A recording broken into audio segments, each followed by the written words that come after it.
Morning, everybody. This is Matt Webster, back again with another video in my Christian Journey series. So today, I want to go over some things that God has said to me, and things maybe I didn't understand up front at first. To kind of get into it, this kind of goes back deeper into my backstory, some of which that I have not been comfortable sharing with most people. In fact, just not comfortable in general. Only one other person in my life has really ever heard these confessions, at least to the full extent of what I'm going to do in this video. So, recently I'd asked God what the root cause of a lot of these things I've been feeling like I've held on to. I'm having struggles with like lust, greed, things like that, but in particular the lust. Sometimes you have root causes of things that you don't really realize in your life, and maybe they're things that you know are there, and you know the reasons, sort of, or they're things you just don't want to admit out loud. We all have root problems, and you have to dig up the weeds by the root. God had told me to smash, and I kept thinking it didn't really make much sense. Why would God want you to smash something? Well, I thought maybe it was a door, like some doors you can open, some doors you have to wait for God to open, and some doors you kick in. Well, this isn't really a door, it's more of a window, or a mirror, so to speak. For a long time, one of the biggest problems I've had is with identity, is there's things that I don't think make men very manly, and in ways maybe I thought it would make me look less masculine, look less manly, to admit some of these things out loud.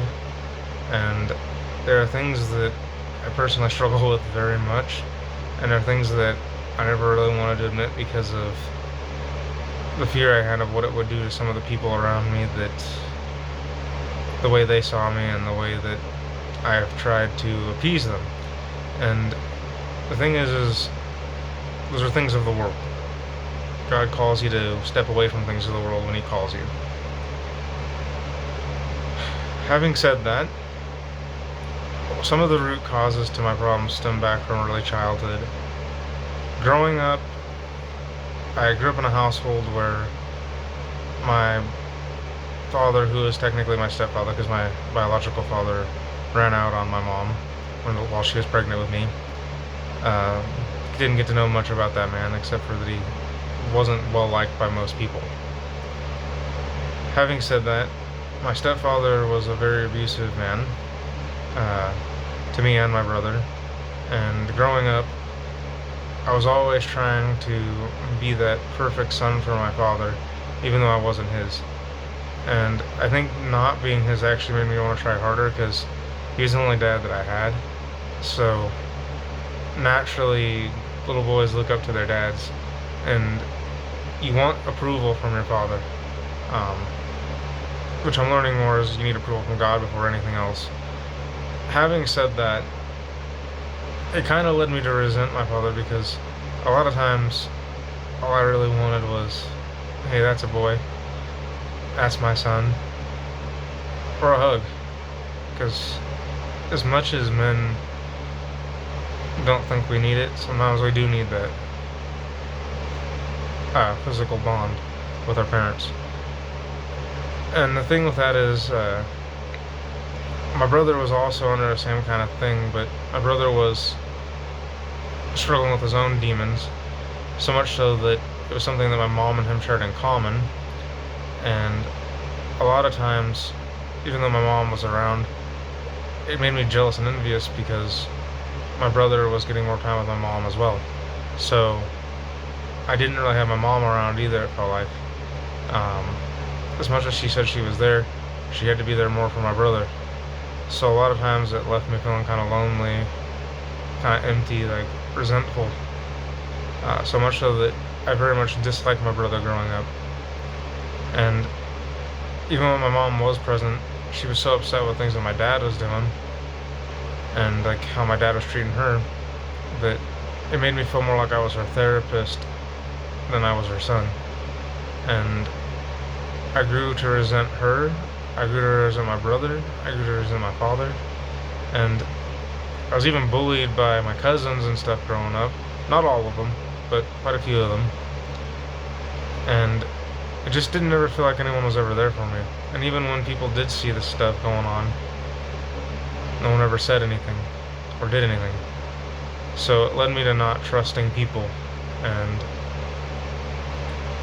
for some people watching this and getting to see this, if you ever wonder why I give awkward hugs and why I'm really hard to get to hug, I don't like physical contact because part of that is that I feel like that deep down what it is that people who hug aren't really going to stay long, and they're not going to be there forever, and they're just going to walk away.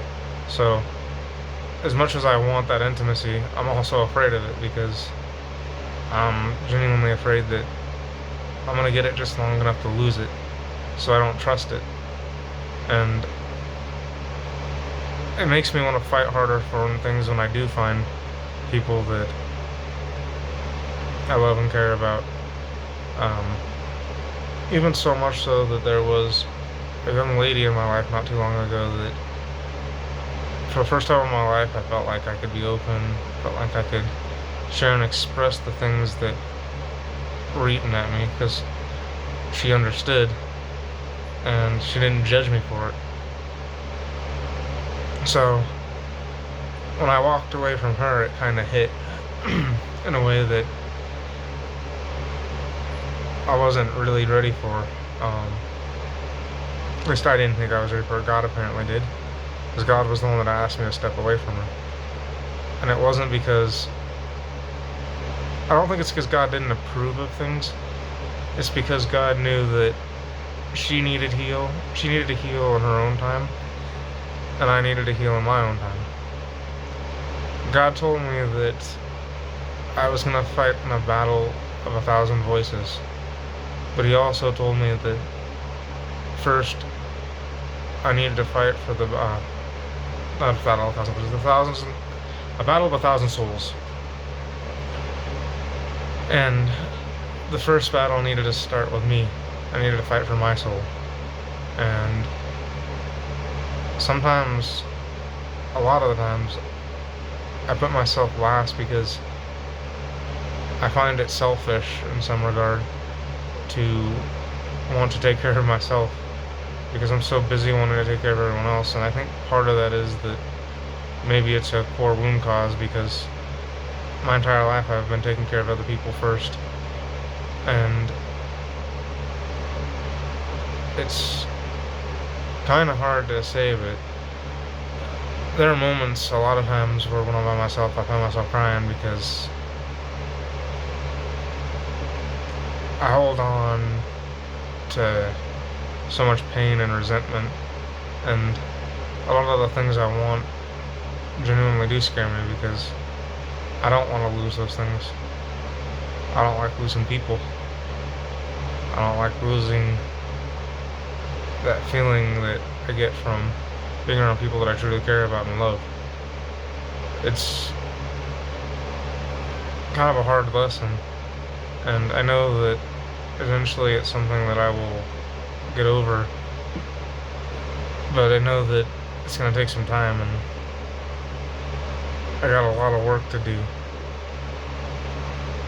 I also did a lot of this, it's an acknowledgement of the fact that I never really felt worthy of a lot of these things that I was given. And it made me want to try harder when I didn't need to. And sometimes I go out of my way to do things that maybe I didn't need to go out of my way to do.